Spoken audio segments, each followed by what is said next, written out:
Good morning, Cardinals. It's Friday, November 6th, which means the weekend is almost here. My name is Ashley, and here's your morning news. Now, before we get into it, I would like to share a joke with you guys. You ready? In honor of the fast approaching Thanksgiving holiday, if April showers bring May flowers, what do May flowers bring? Pilgrims. Anyway, let's jump right into it. Today for lunch, we'll be having chicken sliders, corn dog, waffle fries, fruit juice, romaine salad, milk, and a chocolate chip cookie. As you all know, Election Day was this past Tuesday, and we at Farmington High School also participated in a mock election of our own. We all heard the results, but for many at our age, we may not fully understand in full detail every part of the election. Our own Josh Cartwright caught up with Miss Earnhardt and Miss Flora, who are the Student Political Association sponsors, to bring to light details on the election. Election process and results to how Farmington High compared to the state and national races. Good morning, Cardinals. My name is Josh Cartwright here with Farm Cards News, and I'm here with Student Political Association leaders Miss Flora and Miss Earnhardt to discuss an important topic for future voters, elections. So can you guys sort of explain to me what SPA is and what you guys do? Sure. SPA stands for the Student Political Association. We are a nonpartisan group that we have three goals: initiate, educate, and inform.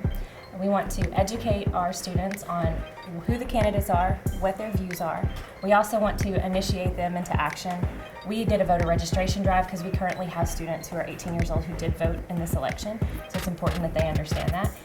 And we also want them to just know what the issues and the topics are. Where do you go to get your research? You don't just vote for somebody because your mom and dad did, or you don't just vote for a guy because you hate the other guy. Like, why? We want people to be able to actually answer questions and have civil discourse. So what made you guys want to do a mock election at the school? Well, we have several students who were going to turn 18. And so for people who don't know, you can register to vote on or before Election Day. You have like 30 days that your registration has to be in. So even if you turn 18 on Election Day, as long as you're registered before, you can vote. So we held a voter registration drive so that our students could be able to do those things. And so we think it's really important that they get involved, because if they have things that they like and they want to keep, they need to vote to do those things. If they have things that they don't like and they want to change, they need to vote to do those things. So how did the results at our school compare to the national numbers? So it was really interesting. So in our school election, President Trump won with 51% of the vote. Biden came in at 32. The numbers were different on a state level. Trump got 63% of the vote in the state, with Biden getting 35%. For Senate, we overwhelmingly voted for incumbent Tom Cotton, 64% of the vote.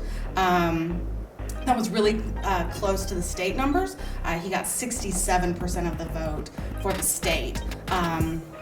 Incumbent Steve Womack for Congress got 60% of our school vote, and he got 65% across the state. For the judges' races, they were about the same. We did 4 Republicans between 53 and 55%, and voted for Democrats around 45 to 48% of voters, and that was similar to the state. Unfortunately, for our local son, Mr. Hester, his dad did not win for the House election. In the school, we voted for him. He got 66% of the student vote, but in the state election, he only received 45%. JP, the school voted for Robert Dennis at 67%. Andrea Jenkins only getting 33% of the vote. She actually did a little better statewide, though she lost. She got 48% of the state numbers there. For the school, all the ballot measures passed. Statewide, that was not true. Voter issue 1 and 2 passed, but number 3 did not, statewide. So can you tell us more about those issues, 3 issues on the Arkansas ballot? Sure. So issue 1, as it was stated, was a permanent sales tax, or it was an extenuation of a sales tax. So it's a half-cent sales tax that goes to fund roads and bridges and overpasses. And it was set to expire in 2023. So by voting for that issue, now it becomes permanent, so it does not expire. Issue 2, it was titled as a constitutional term limit amendment. I don't know if most people know that Arkansas already has term limits. Our state legislators can serve for 16 years and then they have to be done. So issue 2 actually extends that, so they can actually sit out for 4 years and then they can come back. And as I read it, there is no limit to that now. So it actually extended term limits a little bit. And then issue 3 was about how citizens can get issues on the ballot. So you're required to get so many signatures from various counties, and so it actually increased the number of counties you have to get signatures in from 15 to 25. And it also reduces the amount of time that you have available to get those signatures. And so that one did not pass. Are there any interesting numbers that the school should know about? So this election was particularly eventful. Numbers-wise, so Trump has gotten over 69 million votes. That is a ton. Currently, Biden has about 72 million votes nationally. He actually broke the record for the most votes received by any presidential candidate in history. And our voter turnout nationally is the highest it's been since like 1908, which we got geeked out about awesome. Because we are very pro election and pro voting. So the number of people showing up to vote for this election was historical, which we think is great. There are 1.8 million registered voters in Arkansas, and a lot of those folks turned out this election year, so we were excited about that. Well, it's so important to talk about this, to our school, because we are the future voters. So I really appreciate you guys coming in and clearing stuff up. So thank you guys for coming in. Absolutely, thank you. Back to you guys in the news. Thanks, Josh. Buy a poinsettia to support the senior class project graduation. For $13 each, you will get a 6-inch red poinsettia with 5 to 7 blooms in a 6-inch pot. Orders and money are due Monday, November 30th, with pickup Wednesday, December 2nd from 4 to 6 p.m. Order forms can be found on your Class of 2021 Google Classroom. 2021 yearbooks are now on sale for $40 until December 31st. You can order online or bring cash or check to room C107. The price will increase to $45 in January, and if you do not pre-order, the cost will be $60 for any extra copies that might be available. The yearbook will be better than ever this year, so don't miss out. Seniors, now is your chance to order a senior recognition ad for this year's annual.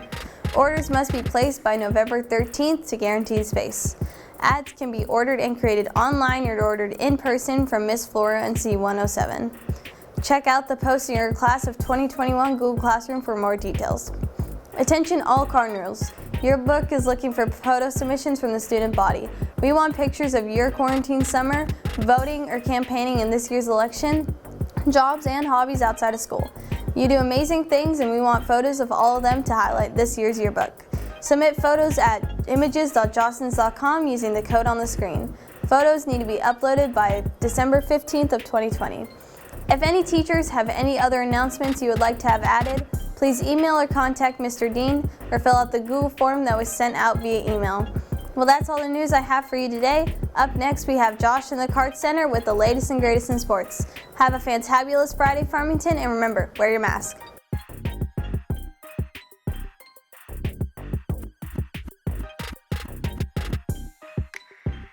Thanks, Ashley. Good morning, Farmington. I'm Josh Brown in the Card Center, bringing you all the latest and greatest in sports. The Cardinal football team will be back in action tonight against Alma Airedales in Alma at 7 p.m. If you can't make it to the game, you can catch all the action on live.farmcards.org.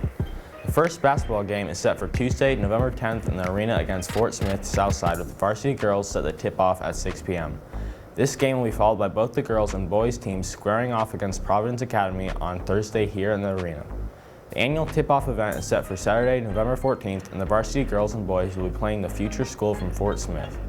With the start of the season for both teams just a few days away, our own Lance Williams caught up with Lady Cardinal guard Carson Dillard to discuss the upcoming season. Good morning, Cardinals. I'm Lance Williams, and I'm here with junior guard Carson Dillard. Some people know, some people don't know, but Carson Dillard is definitely a sharp shooter. So that being said, do you prefer to be an offensive star or a defensive star? I prefer offensive more because I have to create for the team and help everyone else out. And then defensive-wise, it wins state championships, and we need it. It's a big thing to the team. That's great. So this being your junior season, have you had any colleges that really have called you or that are interested in you? Yes, I've had a few, like Missouri Western, a couple from Nebraska, and a few more, but that's about it. So being a junior, how do you encourage underclassmen while still being encouraged by upperclassmen? I can relate because last year I was in the same shoes, and this year you just have to encourage each other because it helps a lot for the team, especially if you're having like a bad practice or a bad game. Yep. So the motto for the varsity girls and also the motto coming up for the varsity guys is family. So can you really break down how the varsity girls see that? For family, it's a big thing to us. Like we talk about it about every day. It stands for forget about me, I love you. It really just says there's no I in team, and it's just not about you. It's about the team and what the team needs. Yeah.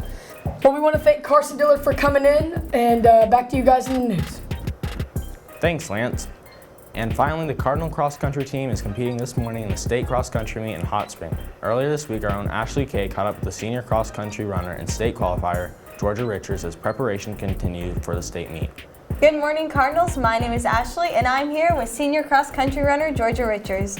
Georgia, what was your initial reaction to finding out you were going to state? I was really excited. I was really pumped to go to state this year. Honestly, just really happy to go and run my last meet at state. So yeah.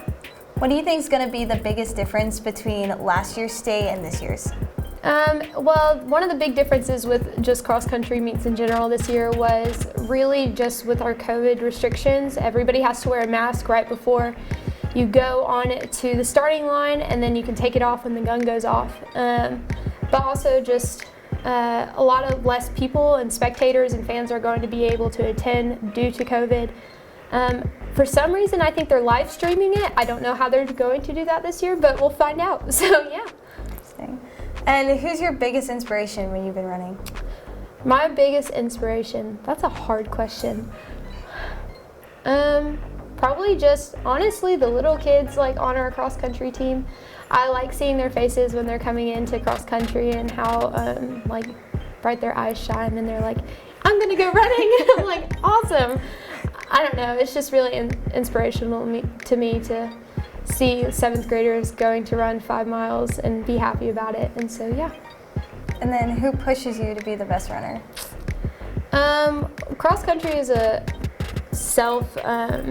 like motivating sport. You have to really be able to motivate yourself, but also just probably my team and Coach Jones. They really motivate me to be a better runner and be the best I can be, so yeah. And then how's training for state been any different now than it has been whenever you were just training for a meet? Training for state, it's been a lot more stressful and it's been a lot harder than our typical practices just because we're trying to get our mileage up, but also not just mileage, but our speed. And so we're running at a lot faster pace than we typically are. And so, yeah, just getting into shape and ready for that last part and getting our breathing under control as well. So, yeah. Got anything to say to the school? No. Tell us good luck, I guess. Well, thanks for coming here today. Good luck to you and everyone else who's running in state, and back to you in the news. Okay, thank you. Thanks, Ashley. We would like to wish all the Redbird competitors and Coach Bree Jones the best of luck this week. Well, that's going to do it for us today in the Card Center. Have a fantabulous Friday, Farmington. And remember, wear your masks.